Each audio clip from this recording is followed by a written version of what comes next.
Welcome to நலம் தானா viewers. இன்றைக்கி ராகி மாவு பன் தோசை செய்ய போகிறோம். அதுக்கு ராகி மாவு அரை கப்பு எடுத்தாச்சு. ரவை நம்ம பாம்பே ரவை தான். வேணும்னா கோதுமை ரவை கூட கலந்துக்கலாம். நான் பாம்பே ரவையில் செஞ்சுருக்கேன். இது ரெண்டும் அரை கப்பு. தயிர், நல்லா புளிச்ச தயிர் ஒரு அரை கப்பு.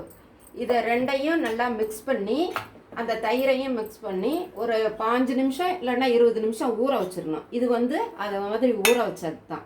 இதை ஊற வச்சதான் நல்லா கலந்து மிக்சியில் ஒரு கொஞ்சம் ஓரளவுக்கு நைஸாக அரைச்சி எடுத்துக்கிட்டு, இதில் 2 ஸ்பூன் அரிசி மாவும் கலந்துக்கணும். 2 ஸ்பூன் அரிசி மாவும் கலந்தாச்சு. இப்போ இதை அரைச்சிக்கிட்டு வந்துடுறேன். நல்லா அரைச்சிக்கிட்டு வந்தாச்சு. ஓரளவுக்கு நைஸாக இருக்கு பாருங்கள். முதல்ல இருந்தது கொஞ்சம் குன்ன அந்த ரவை பதத்துக்கு இருக்கும். இப்போ ஒரு வடை சட்டியில் எண்ணெய் கொஞ்சம் ஊற்றிருக்கேன். இதில் கொஞ்சம் கடுகு, கடலப்பருப்பு, நல்லா நிறையா பிடிக்கணும்னா கடலப்பருப்பு நிறையா கூட போட்டுக்கலாம். ஒரு சிலருக்கு அந்த மெல்லில் கடுக்கு முடுக்குன்னு மெல்றதுக்கு நல்லாயிருக்கும். உளுந்தம்பருப்பு, கொஞ்சம் ஜீரகம்,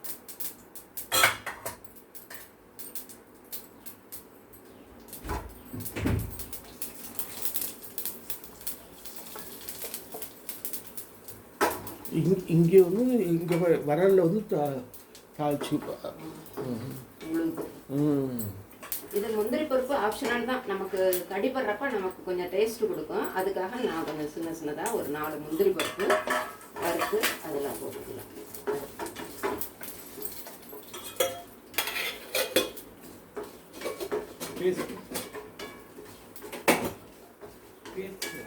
இது நல்லா வறுத்தாச்சு. இதில் கொஞ்சம் பெருங்காயம், இஞ்சி போடுறோம், இருந்தாலும் பெருங்காயமும் கொஞ்சம் போட்டோம்னா நல்லா இருக்கும். இதை கொட்டிக்கலாம். இல்லாட்டினா இந்த பருப்புங்கள்லாம் ஒரு சில சமயம் ரொம்ப சவந்துக்கும். அதுக்காக நான் முதல்ல இதை வறுத்து இதில் போட்டுக்கிட்டு அதுக்கப்புறம் மற்றதெல்லாம் போட்டு சும்மா கொஞ்சம் லேசாக வதக்கினா போதும். எண்ணெய் வேணாமா? எண்ணெய் ஊற்றணும். இது ஒரு சின்ன பச்சை மிளகாய் பொடியாக அரிஞ்சது, கொஞ்சம் குடமிளகாய் இருந்தால் போட்டுக்கலாம், இல்லாட்டினா விட்டுடலாம். குடமிளகாய் பொடியாக அரிஞ்சது, வெங்காயம் இதுக்கு இந்த கேழ்வரகு மாவு இருக்கிறதுனால வெங்காயம் கொஞ்சம் போட்டால் சூட்டுக்கு நல்லது. அதனால் சாப்பிட்றப்ப கொஞ்சம் க்ரன்ச்சியாகவும் இருக்கும். இது கருவேப்பிலையும் போடலாம். நான் கருவேப்பிலை பொடி. ஆமாம், இது பிள்ளைங்கள்லாம் தான், குழந்தைங்கள்லாம் தான் எல்லாம் தூக்கி போட்டுருவாங்க. ஒரு சிலர் சாப்பிட்றாங்க. அது சின்ன குழந்தையிலேருந்து பழக்கிட்டா ஒன்றும் இல்லை. அது சாப்பிட்றப்ப நம்ம எடுத்துகிட்டு நம்ம கொடுக்கறதுனால அதை ஒதுக்கிடுதுங்க. மெல்றதுக்கு கஷ்டமாக இருக்குங்க. பிஞ்சு கருவேப்பிலையாக இருந்ததுன்னா சாப்பிட்றப்ப நல்லாயிருக்கும். முத்தலாக இருந்துச்சுன்னா ஒரு மாதிரி சக்கை மாதிரி இருக்கிறதுனால நம்ம பெரியவங்களே எடுத்து வச்சிடுறோம். அதனால் நான் நல்லா உணர வச்சு பொடி பண்ணி வச்சுருக்கேன். அதை அதில் போட்டேன். இப்போ இதுவும் வாங்கிடுச்சு. இதில் கேரட்டு, கொத்தமல்லி தலையை நல்லா கழுவிட்டு பொடியாக அரிஞ்சு இதில் போட்டாச்சு. உப்பு போட்டிங்களா? இன்னும் உப்பு போடணும்.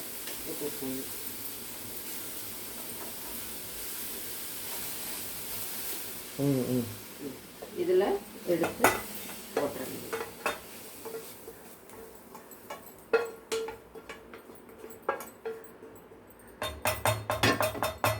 இதில் போட்டாச்சு. இப்போ இதை நல்லா தாளிக்கிற கரண்டி, நல்லா பெரிய கரண்டியாக இருந்ததுன்னா அதில் அப்போ மாதிரி ஊற்றி எடுக்க வேண்டியது தான். இதுக்கு தகுந்த உப்பு போட்டாச்சு.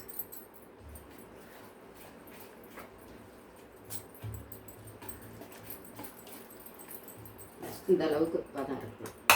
இட்லி மாவோட கூட கொஞ்சம் கெட்டிமாக இருக்கலாம். கஸ்தூரி மெத்தி போட்டு, கஸ்தூரி மெத்தி உடம்புக்கு நல்லது வேற. அதனால கொஞ்சம் இதில் கலந்துக்கிட்டா நல்லா வாசமாக இருக்கும். அதுக்காக தான் இதை போடுறேன். நல்லா நிறையா நான் ஊற்றிக்கலாம். கொஞ்சம்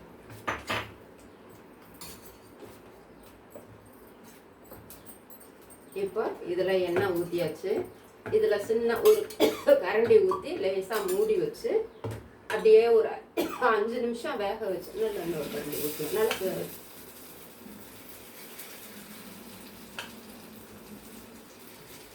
நல்லா அழுத்தி விட்டு ஓரப்படலாம் வரும்.